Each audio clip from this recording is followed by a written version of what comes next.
Hello everyone, this is Tripper, and today we're playing Chivalry Medieval Warfare, and us Valiant three, we're like the Three Musketeers except slightly lower IQs, are going to teach you how to use the glorious Broadsword, or so ColonialStar thinks.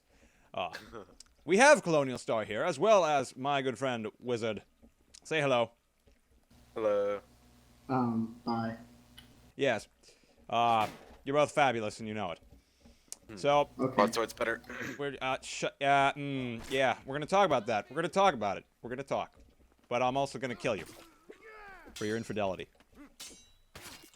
For your infidelity. 2v1 tactics. Watch. 2v1 tactics. 2v... Uh-oh. No! Wow, Failed. great synergy. Okay, such synergy. Anyway. Okay, so we're just gonna do some duels to begin. Let's fight Wizard. Now, I don't pride myself on being massively op with the broadsword, but I am a man-at-arms main, so I need to have some skills. Ow. He did it faster. Okay, you two fight. Like men. Or not. That's okay. I just got... Man, Wizard with the frickin' rainbow spins.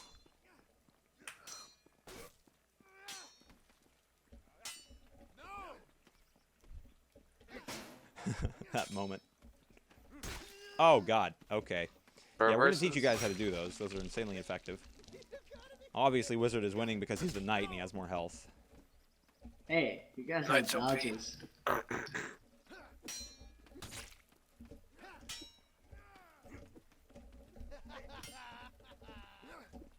Tag me and Tripper. Yeah, come on. Eh.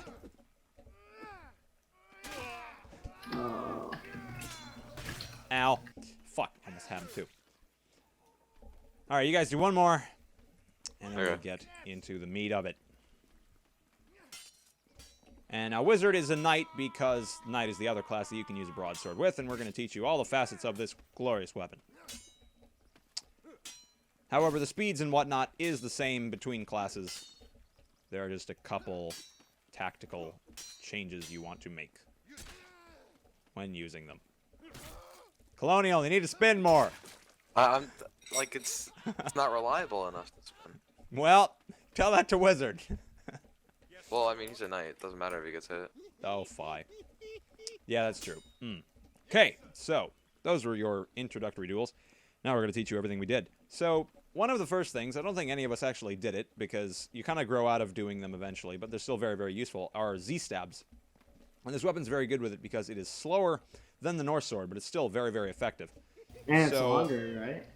Yeah. Yeah. A lot more 'cause range. the attack and the wind-up, and it's longer, that's right. So it gives it more opportunity to hit people at a distance. So, you hit me with one, and we'll see what it looks like. I'll let you... Oh, shit. More? Oh, man. So yeah, you can like really throw off your opponent with this. I think I showed you guys this in one of my other weapons tactics video. And I'll do it to you now. Ooh. Fuck.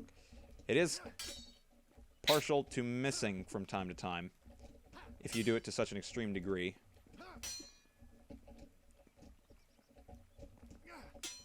This is so funny to watch. It is hilarious. It's very That- easy to block. You two do it now.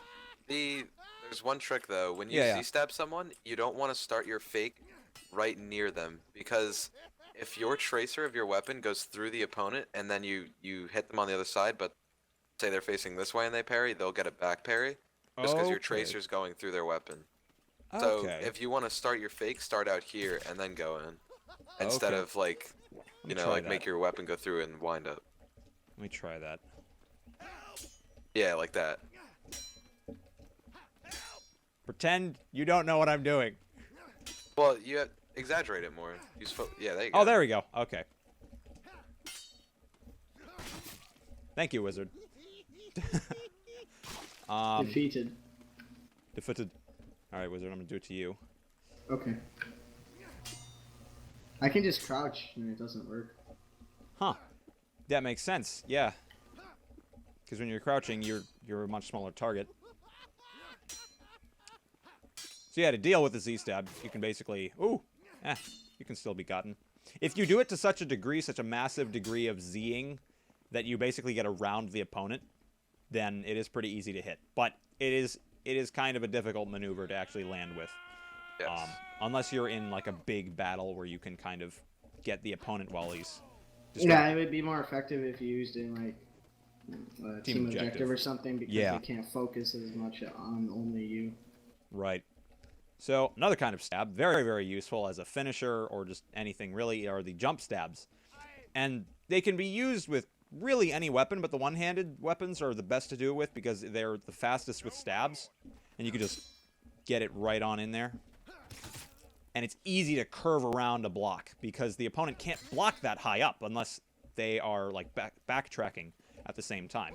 Yeah, they have to look up and move to the left if you do it correctly. Yeah. So, I didn't even jump that time. Now let me try it on Wizard. So there I just came right from the front, but... Crouches completely stop it, though. Yeah, that is true. You don't even have to look up, and they just... And Okay. a really important trick when you jump stab is you don't want to jump right when you're pushing into them, because one, you'll get stuck on their bubble, and also your stab will be most effective when you're at your highest point of your jump. So you want to jump like from here instead of from here. Yeah, they're Oh, easier to okay. pull off when you're close. When you're So really kind of close like to them, it's this? Yeah, it's better to attack right when you're at your highest point of your jump. Okay. So like... yeah, that was Oh, that was a perfect what great... Wizard just Yeah, Wizard Yeah, missed all the I ones... use jump stabs a lot with Claymore. That's basically the Yep. best thing you can do. With your Broadsword, that's like my #1 finisher move on people. Yeah, it is an insanely good finisher move. Okay, I keep getting caught in your bubble. So let me... Yep, you have to jump farther away when that happens. Okay. So like you want to jump. I'm sorry, you... You're Wizard, you do it? Me? weapon. Okay. And this finisher can be done with both Man-at-Arms and Knight. Very nice. And he was stabbing right at the top of his jumps, so he got me just over my block. So very, very good. Yeah, I use jump stabs for most of my finishes as a Man-at-Arms. It's just extremely useful. All right, cool. So now, Waterfalls.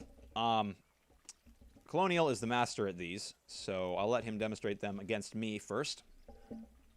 Okay. So for the Waterfall with Broadsword, it's less of a drag, it's more of a fake out. So I'm gonna start, I'll run from like the right side of my opponent, and I'll fake my overhead coming from this side, and I'll drag it back around and hit his foot on that side. Okay. That makes sense. The key part is hitting their So- foot. You shouldn't make too much of an effort to hit their head or shoulders because it's going to end up like going off because you're trying to Yeah. drag it one way and then the other. So the And it's foot's really also the best much you can easier hope to for. it's also much easier to parry if you hit their shoulders. Yeah, if you wanna- go for their torso, it's so easy to parry. Yeah. Mm. Here, let me Go for start. it. Almost hit me. I'll try not to move. Oh, that Yeah, almost hit my actually, foot. let's use footwork like you would do in a normal duel. It helps. Okay.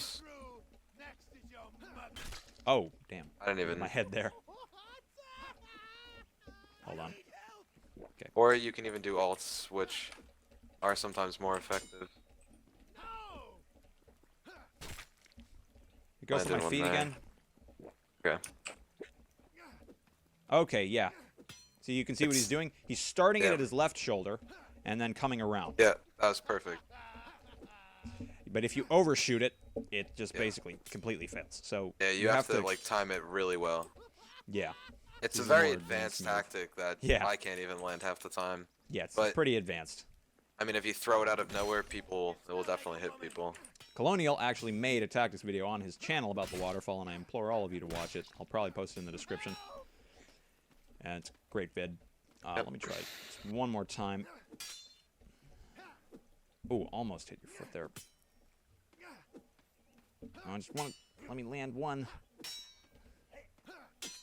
Try to Cut over. use some footwork with it. That helps.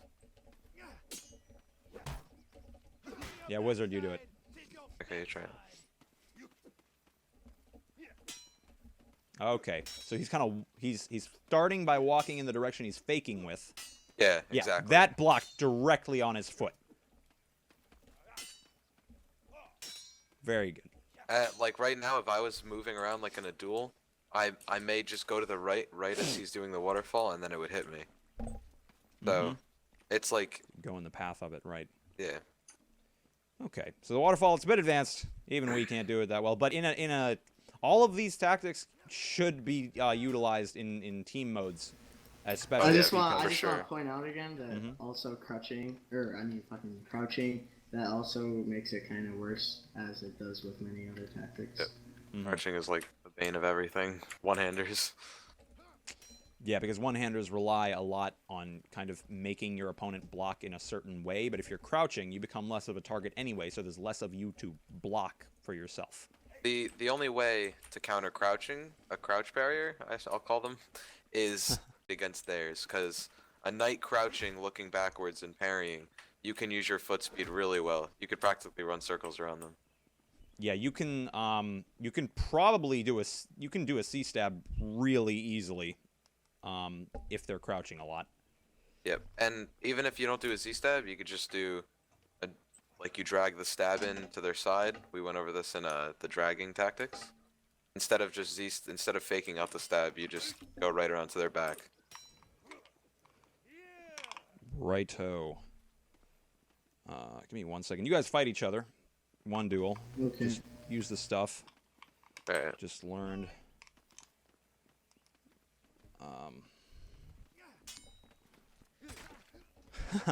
In fact, that's the thing we're going to teach you next. Nice. Okay. So, Wizard just used the tactic to destroy Colonial that we're going to teach you right now. So, that was essentially a rainbow, except he was also twirling horizontally at the same time. That was a reverse overhead, right? Yeah. Okay. A reverse alt overhead. Reverse alt these overhead. normal overheads, like for a one-hander, they're not so good to reverse with. But reverse, So you want to use the alt reverse version. overheads. Yeah, because that hits them almost instantly, and you can move. And the that alt attack is more like center, so. Oh, much okay, easier that to makes hit. sense. Yeah, this one seems kind of like just a crossover, but this Yeah, one seems like it's going right If you from the attack middle. with the normal one, and then with the center one, you'll see that the center one is like much more center. Okay, Colonial, I'm going to use this against you. Okay. Now, alt overheads are, like he said, more efficient, but regular overheads work much the same. They're very quick. However, alt overheads a bit more advanced, but they usually land a bit better because they're centered. Like even when you try to react to a reverse overhead, if they do it at the right time, you literally can't press your parry button in time. Yeah, you can also drag it. Like in the beginning duels, I was doing that against Colonial. Yeah, he and- missed his reverse and brought it back around. Brought it back down, yeah. Yeah, it's kind of like the Bardiche video. If you want to drag it, you have to turn faster. And you can hit them either way. So, Right. very versatile move. And as Wizard showed you guys, if you learn it, you can essentially do it just constantly, and it'll eventually kill them. But remember, variety is good. Yeah. Don't use the same move over and over and over again, or you'll I probably. know it works on everybody. Yep. Obviously, accelerated strikes are great if you're kind of just locked in heated combat with your opponent, just getting in there and crouch, look down overheads are fabulous. Even repost accelerations are really good. Oh, absolutely. Yeah, you hit me. Or you could just do this. You could just do this. That's all it works. Yeah, our reverse overhead is also an accelerated attack. Yeah, that's I as like these accelerated. personally. It's accelerated as you get. Oh yeah, also the horizontal accelerations. Obviously, they're fabulous. And the way to accelerate a stab, which is very possible. Here, attack me once, Tripper. That is a normal repost. Attack me again. That is an yes. accelerated repost. You have to like What- turn more to the left. What I do when I do them is I go right when I parry the opponent's strike, I drag my weapon up to the right and then back down to the center, and doing this repeatedly will also make your opponent do something I'm about to show you. Tripper, attack me again. Oh, well, it doesn't work on Tripper because he's good. But yeah, it makes if you them panic emulate parry very well with your head bobs. That will Yeah. make them panic parry. you can emulate the stab animation. Like do a stab animation. Do a stab. Yeah, you see his head bobs. If you emulate that, then you can make your opponent panic parry. And Yeah, they think you're gonna attack. Wow, Yeah, and- great vocabulary, Trevor. yes, panic parry. The Ripper too strong. Panic parries are the lifeblood of Man-at-Arms. Like, you should know how to get your opponent to panic parry if you're going to main Man-at-Arms.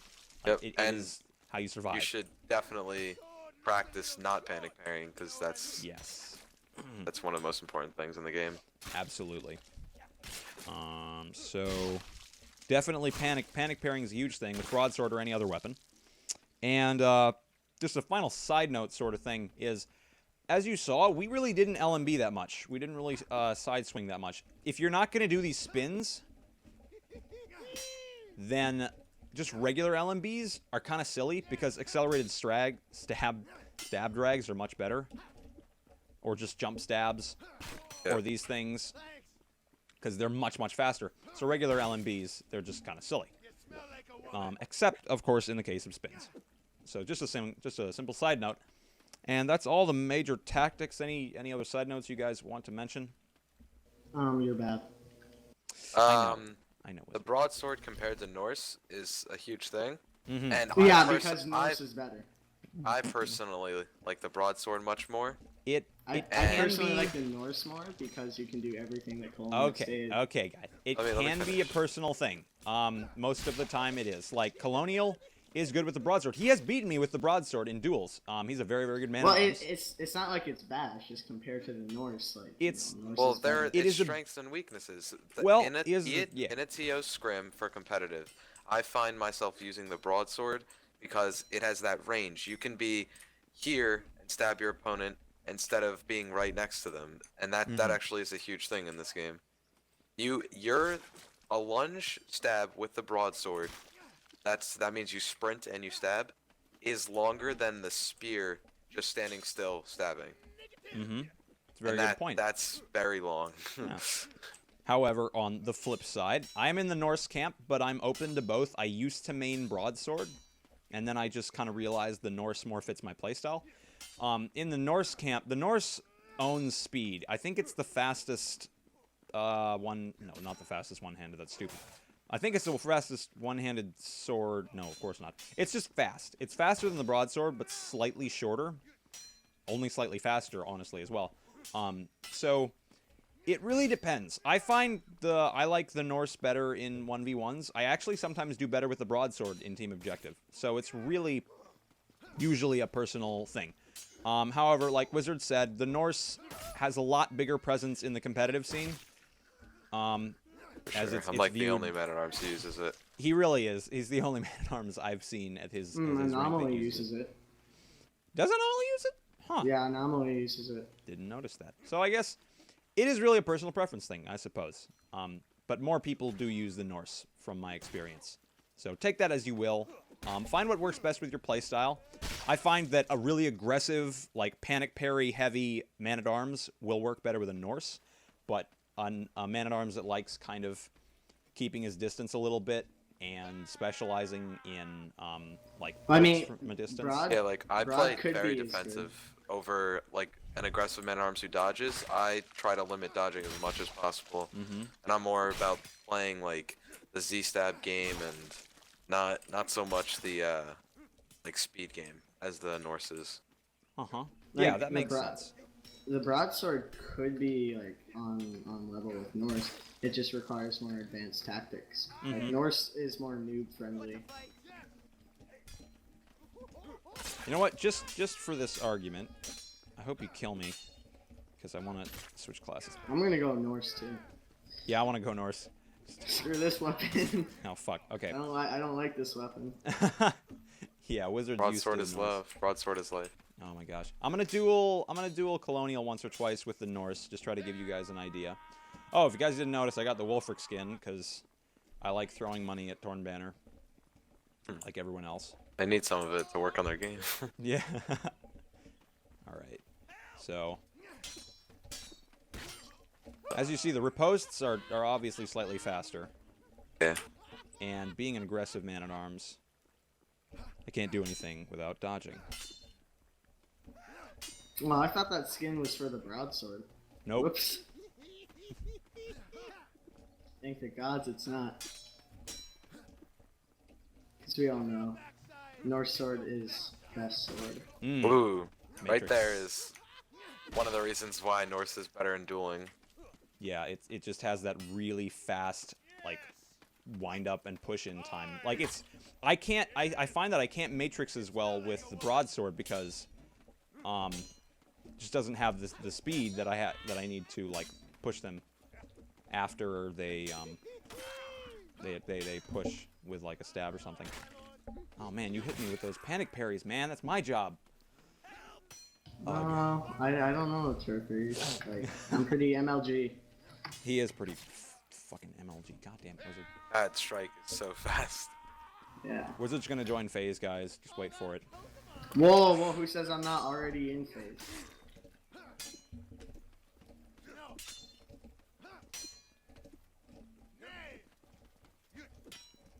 Oh my god. Oh, this is... And- I probably should have mentioned the differences between Knight and Man-at-Arms. It's probably just a quick thing. Man-at-Arms can dodge, obviously, so with the Broadsword, you want to dodge a decent amount at least. However, as a Knight, you have the luxury of being Trading. able to hit trade. Yeah. And you can do that quite easily with a one-handed weapon because it's nice and fast. So I think that's about everything. You guys have any other notes you want to give? Colonial is bad, you're bad. But I love both of you. He does. I would say that the Norse has a lot of things over the Broad. I'm just sort of biased towards Broad because it's the only weapon I play as Man-at-Arms. Well, you know, everyone has their weapon. You know? Yeah, it's Yeah, personal I mean, preference. whatever. It's not about the weapon. It's about the person behind the weapon. Also, Oh, that philosophy. Awesome words. That's some Colonial. deep shit, Colonial. You should write a book. Yeah, write a book. I'll buy it. I'll it's gonna be Oh. called Broad is Love, Broad is Life. You know what? You know what? Wow, dirty. You know what? I'm done. Oh, fuck. How did You're I gonna stand there. fucking faint? Whatever. Anyway, okay. Hope you guys learned something from this. I know it was a little bit long, but Broadsword's a very complex weapon. It's not really, but I've just played with it more than the Bardiche. At any rate, if you guys learned something, like, favorite, subscribe, and fuck, stop it! Share it if you Scumbag loved it. tactics. I'll see you guys next time. Like the video. Like, All yeah, right. do that. Oh, check out Subscribe. Colonial's channel and Wizard's channel, both in the description. And as always, Okay, have a bye. grand day. Wizard, don't eat me. Ah! Ah! I'll see you guys next time.